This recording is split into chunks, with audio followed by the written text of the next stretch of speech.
KP 2.0 ఛానల్కి స్వాగతం. నేటి వార్తలు చదువుతుంది విజయశ్రీ. ముందుగా ముఖ్యాంశాలు. అంచన్పల్లి పాఠశాలలో విద్యార్థుల మూలవన తల్లిదండ్రులు విద్యార్థుల భరించాలని రకరకాల పువ్వులు పట్టు చీరలు విద్యార్థులు వారిని చూసి మురిసిపోతున్న తల్లిదండ్రులు నగరాన్ని బతుకమ్మ సంబరాలు. మన తెలంగాణ పల్లెటూరు ప్రతి సంవత్సరం ఘనంగా జరుపుకునే పండుగ బతుకమ్మ. ఈ పండుగ 9 రోజుల పాటు జరుగుతుంది. అవును, ఈ 9 రోజులు బతుకమ్మ ఉత్సవాలను చూపించడానికి రిపోర్టర్లు సిద్ధంగా ఉన్నారు. అవును, అక్కడ పండుగ వాతావరణం ఎట్లా ఉంది? బతుకమ్మ పండుగ ఎలా జరుగుతుందో తెలుసుకోవడానికి మనం ప్రాథమిక పాఠశాల కంటంపల్లికి వచ్చేసాం. ఇక్కడ చిన్న పెద్ద అప్పులతో మంచిగా బతుకమ్మలు పేర్చి పాటలు పాడుతూ ఆటలు ఆడుతూ ఉన్నారు. ఇక్కడ కొంతమంది అమ్మాయిలు ఉన్నారు. ఈ పండుగ గురించి అడిగి తెలుసుకున్నాం కదండి.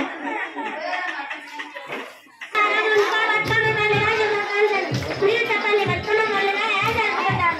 నమస్కారం సార్. మేము ప్రతి సంవత్సరం బతుకమ్మ కోసం ఎదురు చూస్తాం. ఎన్నో రకాల పువ్వులతో బతుకమ్మను తయారు చేసి అందరం కలిసి డ్యాన్స్ చేస్తాం.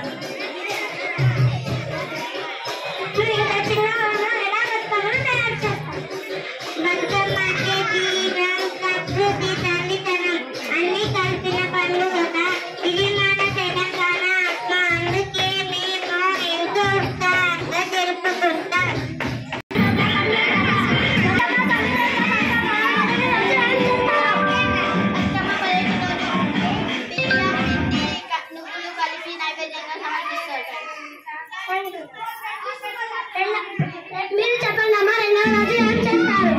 రెండవ రోజు బతుకమ్మని చేస్తాం.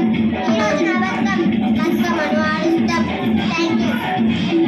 కొంచెం ముద్దుగా ఉన్న ముద్దపప్పు పచ్చడి ఎలా చేస్తారో తెలుసా?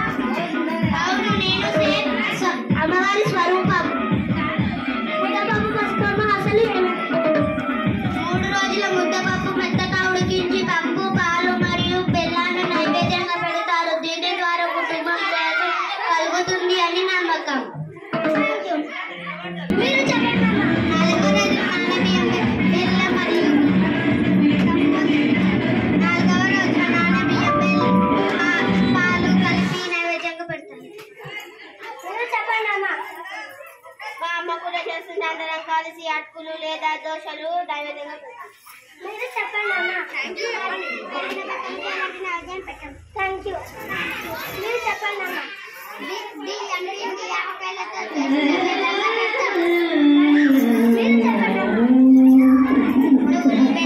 దానితో చేసిన అమ్మతోని నైవేద్యంగా పెట్టి బతుకమ్మని ఆడతాం. ఏం చేస్తారు?